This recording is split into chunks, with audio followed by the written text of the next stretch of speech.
आगे बढ़ते हैं, बात करते हैं रूस और यूक्रेन युद्ध की, जिसमें एक बड़ा डेवलपमेंट हुआ है। रूस के पूर्व राष्ट्रपति हैं दिमित्री मेदवेदेव, जो कि पुतिन के बड़े करीबी भी हैं।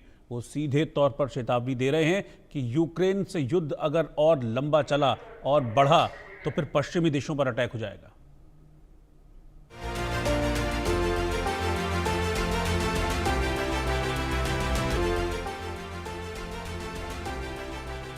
24 फरवरी 2022 को जब रूसी टैंकों का मुंह यूक्रेन की ओर खुला था तो विध्वंस, तबाही और बर्बरता का सिलसिला शुरू हो गया था। और यह सिलसिला 3.5 साल के बाद आज तक जारी है। रूस यूक्रेन के बीच युद्ध रुकने की बजाय और भीषण हो रहा है। यूक्रेन के शहरों पर रूस का प्रचंड प्रहार जारी है, तो वहीं अमेरिका से एक बार फिर से हथियार मिलने के बाद यूक्रेन भी रूस पर जोरदार पलटवार कर रहा है। वैसे रूस यूक्रेन का युद्ध अब तीसरे विश्व युद्ध की तरफ बढ़ता हुआ दिख रहा है। दरअसल एक तरफ जहां युद्ध विराम नहीं करवा पाने के बाद पुतिन से ट्रंप नाराज हैं, तो वहीं ट्रंप नाटो के सहयोगी देशों के साथ मिलकर रूस को सबक सिखाने की कोशिश में जुट गए। और इस बीच लगातार जिस तरीके की हॉट टॉक्स हो रही है, जिस तरह के स्टेटमेंट्स आ रहे हैं, वो ये बता रहे हैं कि ये लड़ाई बढ़ते बढ़ते थर्ड वर्ल्ड वॉर तक न पहुंच जाए। इस वक्त की ब्रेकिंग न्यूज फिलहाल मैं आपको बता दूं, कैलिनिनग्राड पर नाटो अटैक कर सकता है। कैलिनिनग्राड पर हमला, यानी कि आप ये मानिए कि ये रशिया पर हमला माना जाएगा। कैलिनिनग्राड में रूस की न्यूक्लियर सबमरीन तैनात है और यहां पर कब्जा कर रूस को संदेश दे सकता है नाटो।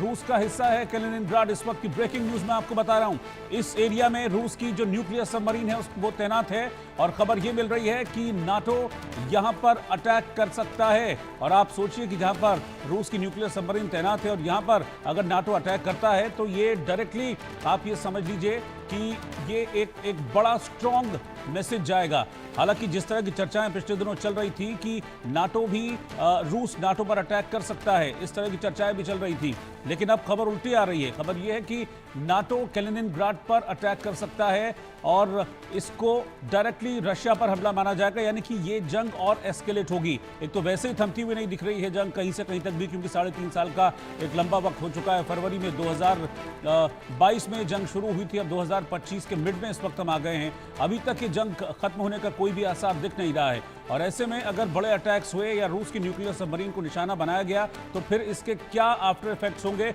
ये समझना जरूरी होगा। मैं आपको बता दूं कि कैलिनिनग्राड से क्या तीसरे विश्व युद्ध का आगाज होने जा रहा है, इस वक्त ये सवाल खड़ा हो रहा है। कैलिनिनग्राड रूसी इलाका है जो दुश्मन देशों से घिरा हुआ है। लिथुआनिया और पोलैंड के बीच इसकी डेमोग्राफी है। कैलिनिनग्राड में रूस की न्यूक्लियर सबमरीन तैनात है। नाटो देश कैलिनिनग्राड पर कब्जा कर रूस को एक स्ट्रॉन्ग मैसेज दे सकते हैं, लेकिन सवाल है कि क्या नाटो कंट्रीज ऐसा करेंगी? क्या डायरेक्टली नाटो कंट्रीज ऐसा करेंगी तो फिर पुतिन इसका क्या जवाब देंगे? मेरे साथ senior defence expert major general Anuj Mathur ji इस वक्त साथ में जुड़ रहे हैं। जनरल माथुर, कैलिनिनग्राड में रूस की न्यूक्लियर सबमरीन तैनात है और ऐसी इंफॉर्मेशन है, इस तरह की खबरें चल रही हैं कि नाटो वहां पर अटैक कर सकते हैं नाटो देश। क्या ऐसा संभव है? क्या नाटो ये कदम उठा सकता है और फिर उसके बाद फिर रशिया क्या करेगा उसका तो कोई था नहीं है। जय हिंद। देखिए, मैं आपको एक बात बताऊं कि ये जो कैलिनिनग्राड है ये बाकायदा रूस का हिस्सा है। ये सेकेंड वर्ल्ड वॉर से पहले जर्मनी का हिस्सा रहा था, लेकिन अभी आज की तारीख में ये रूस का हिस्सा है। ये मैं इसलिए कह रहा हूं, हमको ये मालूम होना चाहिए कि कोई भी एक्शन अगर कैलिनिनग्राड के खिलाफ लिया जाएगा वो डेफिनेटली रूस के ऊपर जो डायरेक्ट हमला होगा ये उसका हिस्सा है, पहली बात। दूसरी बात यह है कि ये स्ट्रेटेजिकली बहुत इंपॉर्टेंट है।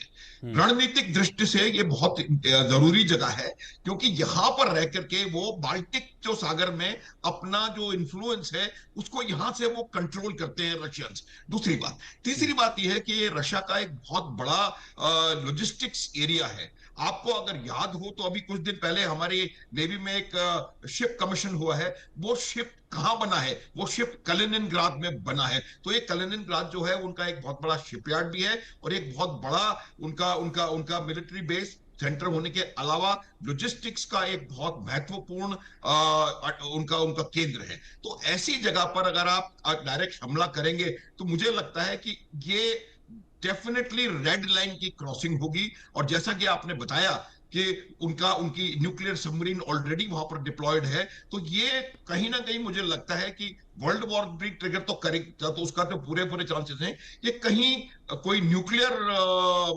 बटन के ऊपर ना हाथ लग जाए इसके लिए।